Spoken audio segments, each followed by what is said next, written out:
औज़ुबिल्लाहिमिनश्शैतानिर्रजीम बिस्मिल्लाहिर्रहमानिर्रहीम। अस्सलाम वालेकुम डियर व्यूअर्स एंड स्टूडेंट्स। आज की इस वीडियो में आपको स्क्रू गेज को लेबॉरेटरी में प्रैक्टिकली किस तरह यूज़ किया जाता है तो उसका यूज़ मैं आपको बताता हूँ। तो वीडियो शुरू करने से पहले आपसे रिक्वेस्ट है कि वीडियो को लाइक और शेयर करें। अगर इस चैनल पर आप नए हैं तो चैनल को सब्सक्राइब लाजमी करें।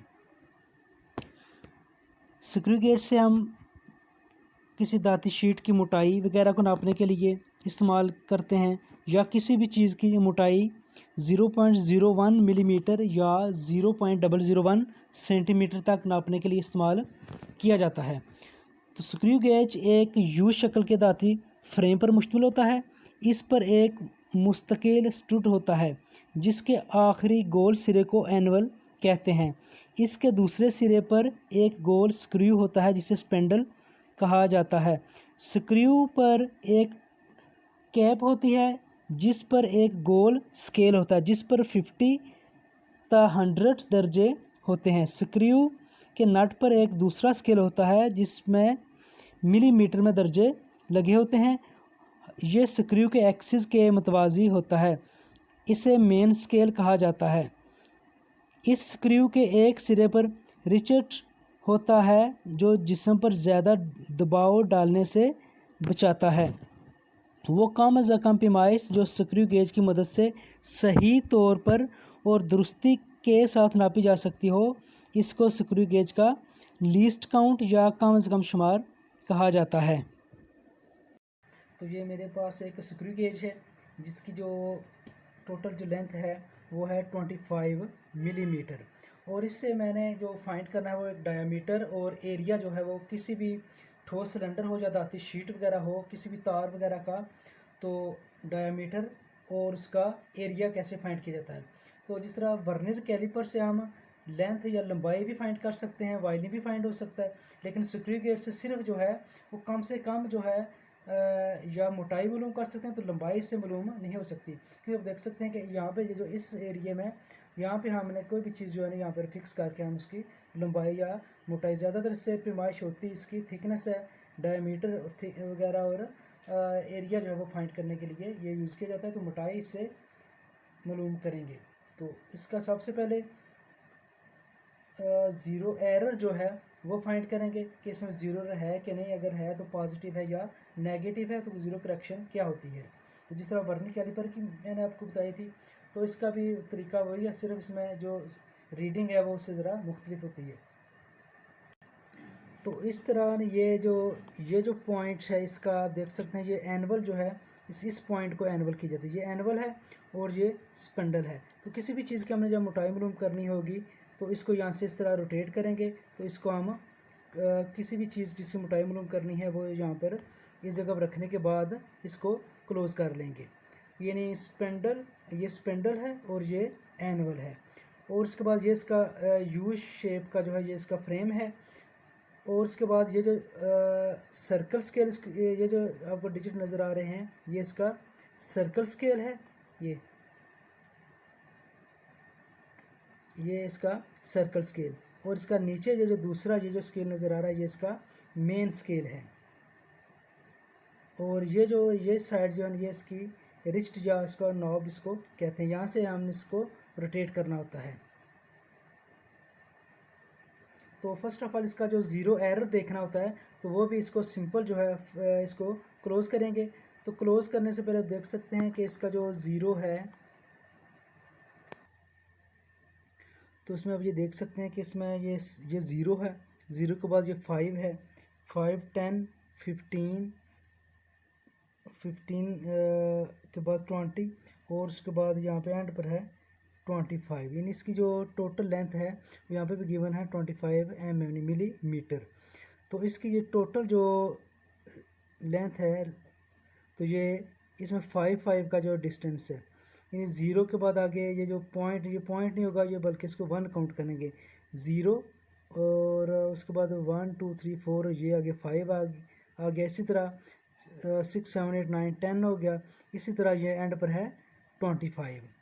अब इसका ये जो ज़ीरो है मेन स्केल का ज़ीरो, और यहाँ पे जो सर्कल स्केल पर आप देख सकते हैं कि ये ज़ीरो है, ये 19 है, या बल्कि 90 है, 80 70 ये इसमें 100 तक जो है ना ये इस पर स्केल लगे हुए हैं, 0 से लेकर 100 तक। तो इस तरह जब इसको क्लोज़ करना, क्लोज़ होना ये हमेशा जब इसको टाइट करना है तो इसको जो रिस्ट या नॉब वगैरह है यहाँ से इस पॉइंट से हम इसको जब देखें जिसमें जब साउंड क्लिक की आवाज़ आएगी तो ये ज़्यादा से टाइट और नहीं होगा। लेकिन अगर यहाँ से जितना भी इसको टाइट करें तो स्क्रू गेज जो है ये इसमें एरर आ जाएगा और ये ख़राब हो जाएगा। इसको ज़्यादा इसको दबाना नहीं, सिर्फ नॉर्मल जो है यहाँ से आप इसको जब टाइट करेंगे तो ये आगे और टाइट नहीं होगा, बल्कि ये यहाँ पे रोटेट करना शुरू हो जाएगा। तो इस तरह इसका जो ज़ीरो एरर फाइंड करना है, इसको बिल्कुल इस तरह इसको क्लोज़ करेंगे तो क्लोज़ करने पर ये जो इस ज़ीरो का आपस में इसके मिले होने चाहिए। तो जब इसको क्लोज़ किया है तो क्लोज़ करने के ऊपर थंबल का ज़ीरो यानी सर्कल स्केल का ज़ीरो और नीचे जो मेन स्केल का ज़ीरो है, ये दोनों बिल्कुल लाइनें आपस में ये जॉइन है, ये लाइनें बिल्कुल सीध में मिली हुई हैं, तो इसमें ज़ीरो एरर नहीं है। इसकी जो सेम इंस्ट्रूमेंट या स्क्रू गेज की सेम कंडीशन है वो इस तरह की है, यानी ये दोनों ज़ीरो मेन स्केल का ज़ीरो और ये सर्कल स्केल का ज़ीरो बिल्कुल आपस में एक लाइन में एक सीध में मिले हुए हैं, तो इस तरह इसमें ज़ीरो एरर नहीं है। अब जो ज़ीरो एरर अगर होगा तो जिस तरह आप देख सकते हैं कि इसमें डायग्राम है कि मेन स्केल का जो ज़ीरो है और ये ऊपर सर्कल स्केल का ज़ीरो है, सर्कल स्केल का ज़ीरो मेन स्केल के ज़ीरो से नीचे रह जाए, उससे पीछे रह जाए, तो फिर एरर जो होगा वो पॉजिटिव होगा। तो इसकी करेक्शन जो होगी वो होगी पॉजिटिव करेक्शन होगी, सॉरी पॉजिटिव एरर हो तो करेक्शन नेगेटिव होती है, तो ये पॉजिटिव एरर है तो इसकी जो करेक्शन होगी वो होगी नेगेटिव करेक्शन होगी। तो जिस तरह अगर इस लाइन की सीध में कौन सा जो पॉइंट मिल रहा है वो पॉइंट हम काउंट करेंगे, उसको लीस्ट काउंट से मल्टीप्लाई करेंगे, तो मल्टीप्लाई करने के बाद जो ज़ीरो करेक्शन जब करेंगे तो उसमें से करेक्शन अगर एरर पॉजिटिव है तो करेक्शन नेगेटिव होगी। तो ये सेम रूल जो है वो वर्नियर कैलिपर का ही है कि अगर उसका भी एरर पॉजिटिव या नेगेटिव है तो करेक्शन उसके अपोजिट होगी। अब जिस तरह ये देख सकते हैं कि ये मेन स्केल का ज़ीरो है तो सर्कल स्केल का ज़ीरो इस ज़ीरो से ऊपर चला गया है, यानी आगे क्रॉस करके, तो इसका जो एरर है वो नेगेटिव एरर है। तो करेक्शन जब करेंगे तो करेक्शन में जो रीडिंग होगी उसको हम पॉजिटिव प्लस करेंगे, तो उसमें इसकी सीध में कौन सा पॉइंट मिल रहा है, तो ये तकरीबन 45 से पॉइंट जो है आगे 46 तक है। तो इस तरह 46 को 0.01 मिलीमीटर से मल्टीप्लाई करेंगे, तो करेक्शन जब करेंगे तो उसमें नेगेटिव एरर है, तो उसमें हम ये रीडिंग जो आएगी वो टोटल रीडिंग में हम ये डायमीटर में वो रीडिंग ऐड कर लेंगे, प्लस करेंगे। तो इस तरह ये इसका एरर देखने का बहुत ही इजी मेथड है। तो अब आगे इसकी जो रीडिंग जो है वो किस तरह लेते हैं वो मैं आपको बताता हूँ। तो इसमें भी ये जो ज़ीरो था, ये ज़ीरो और नीचे ये जो ज़ीरो है ये बिल्कुल एक सीध में है, तो ये लाइट की रिफ्लेक्शन की वजह से ना ये से विजिबल नहीं है। तो दोनों जो लाइन है ज़ीरो की, ये लाइन और ये मेन स्केल का ज़ीरो और वर्नियर का ज़ीरो बिल्कुल एक सीध में है। तो आपने देखना जो बिल्कुल आपको सामने रख कर जब इंस्ट्रूमेंट को यूज़ करेंगे देखेंगे तो तब रीडिंग जो है वो एक्यूरेट होगी। तो ये एक धाती तार है, तो इसका जो ठोस सिलेंडर है इसका डायमीटर और एरिया जो है वो फाइंड करना है। तो इस तरह इस ठोस सिलेंडर को इस तरह रखने के बाद हमने यहाँ से इसको इस तरह टाइट करेंगे। तो टाइट जब करना है तो इसको हमने रोटेट जो है यहाँ से हम इसको घुमाएंगे इस जगह, इस यहाँ से, तो इस तरह इसको फिक्स कर लेंगे। तो सबसे पहले जो है ना ये लिख लेते हैं यहाँ से लीस्ट काउंट कितना होता है इसमें, तो ज़ीरो एरर क्या है। तो लीस्ट काउंट जैसा कि ये मिलीमीटर में है तो इसका जो लीस्ट काउंट है 0.01 मिलीमीटर होगा, तो ज़ीरो एरर इसमें नहीं था। तो लीस्ट काउंट 0.01 मिलीमीटर और ज़ीरो एरर इसमें नील था। अब रीडिंग जो है वो मैं आपको बताता हूँ कि रीडिंग जो है वो किस तरह इसकी मेजरमेंट करेंगे। तो रीडिंग जो मेन स्केल की रीडिंग लेने का मेथड ये है कि ये जो सर्कल स्केल है देखना कि ये किस पॉइंट के बिल्कुल ऊपर है। तो ये देख सकते हैं ये 0 के बाद 5 है, आगे पहली लाइन 6, सेकंड 7 और थर्ड लाइन के बिल्कुल ऊपर है 8, यानी 5 के आगे 3 लाइंस हैं। तो उस तीसरी जो लाइन है उसके ऊपर ये जो सर्कल स्केल उसके ऊपर है। तो इट्स मीन के 5 + 3 = 8। तो मेन स्केल पे जो रीडिंग है वो होगी 8। तो ये जो लाइन जा रही है तो ये मिल रही है यहाँ से सर्कल स्केल का जो 80 है, इसका 80 से जो है ये लाइन जो ज्वाइन हो रही है, मिल रही है। तो सर्कल स्केल या थंबल जो स्केल है उसके ऊपर रीडिंग है वो 80 होगी। 80 को मल्टीप्लाई करेंगे लीस्ट काउंट से, और ये जो रीडिंग 8 है ये 8 मिलीमीटर है।